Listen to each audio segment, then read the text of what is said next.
Presiden ke-7 Joko Widodo masuk babak baru. Isu yang cukup lama mengembang, kini masuk babak hukum krusial. Kasus tuduhan keaslian ijazah Jokowi telah berlangsung lama dan menyita perhatian publik.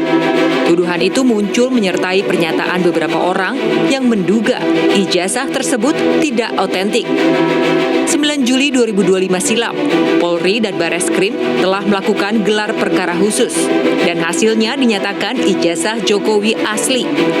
Dalam gelar perkara tersebut, penyidik Polri bahkan telah menunjukkan ijazah asli milik Jokowi kepada para penudingnya. Namun Roy Suryo, Rismon Sianipar, dan Dr. Tifa keberatan dalam keputusan ijazah asli tersebut. Sehingga tudingan itu tetap bergulir di ruang publik dan menjadi dasar laporan hukum. Pada November 2025, Direktorat Reserse Kriminal Umum Polda Metro Jaya mengumumkan penetapan 8 orang sebagai tersangka atas kasus fitnah ijazah Jokowi. Polisi membagi 8 tersangka dalam beberapa klaster. Roy Suryo, Rismon Sianipar, dan Tifauziah Tiasuma atau Dr. Tifa masuk dalam klaster yang sama dengan perkara pencemaran nama baik, fitnah, dan manipulasi data elektronik. Dalam proses hukum, penyidik telah memeriksa lebih dari 130 saksi dan puluhan ahli dari berbagai bidang, mulai dari forensik digital hingga ahli komunikasi. Dalam perkembangan terbaru, kasus pencemaran nama baik terkait fitnah ijazah Jokowi masih dalam tahap P19, di mana jaksa penuntut umum meminta penyidik kepolisian untuk melengkapi hasil penyidikan. Dan imbasnya, Jokowi kembali diminta memberikan keterangan tambahan pada petugas penyidik di Mapolresta Solo, Jawa Tengah. Pemeriksaan berlangsung selama kurang lebih 2,5 jam dengan sekitar 10 pertanyaan yang diajukan. Menurut kuasa hukum Jokowi, juga menjelaskan proses perkuliahannya di Universitas Gadjah Mada. Hal ini untuk melengkapi berkas sebelum dilimpahkan ke kejaksaan. Ya, ada pemeriksaan tambahan, tapi untuk keterangan dan penjelasan biar penasihat hukum yang nanti menjelaskan secara rinci. Ya. Oke, makasih. Jadi dari 10 pertanyaan tersebut tentunya banyak sub pertanyaan juga. Berkas perkara sebagaimana petunjuk-petunjuk yang sudah disampaikan oleh Kejaksaan Tinggi DKI yang disampaikan melalui P19 yang kemarin sudah kami terima, dan kami insya Allah sesegera mungkin akan mengirimkan kembali berkas perkara tersebut sebagaimana petunjuk-petunjuk yang disampaikan oleh pihak jaksa penuntut umum. Demi menguatkan argumen dan bukti atas tudingan yang dilayangkan, Roy Suryo, Rismon, dan Dr. Tifa menghadirkan sejumlah ahli.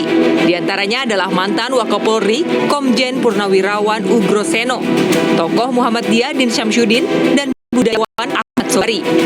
Seluruh saksi ahli diminta memberikan keterangan mengenai penetapan status tersangka, pasal yang disangkakan, hingga teknik forensik dan pendekatan hukum untuk menilai validitas terkait dokumen ijazah yang dipermasalahkan.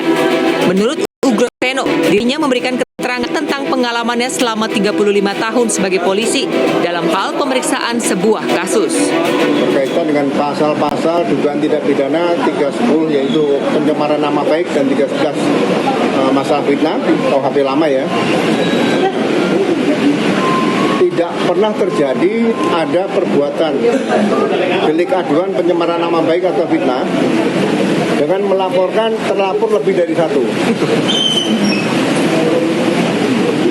Jadi sesuai dengan pasal 1 asas-asas legalitas ya KUHP dan pasal 2 KUHP yang baru ya, bahwa perbuatan pidana apa secara eksplisit yang dinyatakan sebagai pencemaran nama baik atau fitnah itu tidak pernah dijelaskan, hanya merasa dinyatakan hina sehina-hinai dan direndahkan serendah-rendahnya seperti itu. Jadi saya katakan bahwa laporan dugaan peristiwa tindak pidana itu tidak jelas. Kemudian kalau dilakukan secara bersama-sama, ya, itu juga tidak ada secara eksplisit penyebutan klaster di KUHP baru atau lama. Yang ada adalah pasal 55 dan 56 KUHP. Ya. Jadi bahasa-bahasa hukum seperti ini diharapkan tidak jadikan sebagai model baru yang justru nanti akan merusak bagaimana penyidikan di tahun Indonesia Emas tahun 2045. Sedangkan Dim Syamsuddin menyatakan dirinya hadir atas kesadaran pribadi untuk menegakkan kebenaran dan keadilan. Ia menilai apa yang disampaikan Roy Suryo CS merupakan bentuk kebebasan berpendapat dalam kerangka kontrol sosial. Saya nyatakan bahwa ketersangkaan itu atau penersangkaan itu tidak sesuai dengan nilai-nilai etika, moral maupun hukum dan politik yang saya pahami. Alasannya adalah Dr. Tifauzia Yasuma dan kawan-kawannya mengajukan gugatan tuduhan atas pemalsuan ijazah oleh Joko Widodo. Menurut pendapat saya, itu adalah hak konstitusional sebagai seorang warga negara yang dijamin oleh konstitusi, terutama pasal 28 tentang kebebasan berpendapat. Dr. Tifa, tersangka kasus pencemaran nama baik ijazah Jokowi bilang, ia dan rekan-rekannya meragukan keaslian ijazah Jokowi berdasarkan penelitian. Karena Tifa menemukan adanya sejumlah spesimen salinan ijazah Jokowi yang berbeda. Ijazah Joko Widodo pertama kali dikeluarkan secara resmi itu tanggal 20 Oktober tahun 2022 oleh Dekan Fakultas Kehutanan UGM. Dan kemudian berikutnya lagi adalah tanggal 22 Mei ya oleh Bareskrim 2025 oleh Bareskrim ditunjukkan spesimen ijazah Joko Widodo. Ini kami lanjut kepada penelitian. Dan yang terakhir kita sudah mendapatkan spesimen yang beda lagi ya. Kita bisa pastikan bahwa spesimen ijazah Joko Widodo yang diperoleh oleh Dr. Bonatu Asilalahi 1 hari yang lalu itu spesimen yang berbeda dengan spesimen yang ditunjukkan oleh Bareskrim 22 Mei 2025. Pintu maaf bukannya tidak terbuka dari pihak Jokowi. 2 dari 8 tersangka kasus ijazah sudah dicabut statusnya. Mereka adalah Egy Sujana dan Damai Hari Lubis. Polisi sudah menerbitkan SP3 atau surat perintah penghentian penyidikan setelah keduanya sempat menemui Jokowi di kediamannya di Solo. Tak mau mengikuti jejak Egy dan Damai Hari Lubis, Roy Suryo, Rismond dan Tifa bahkan mengajukan uji material sejumlah pasal KUHP dan Undang-Undang ITE yang disangkakan kepada mereka.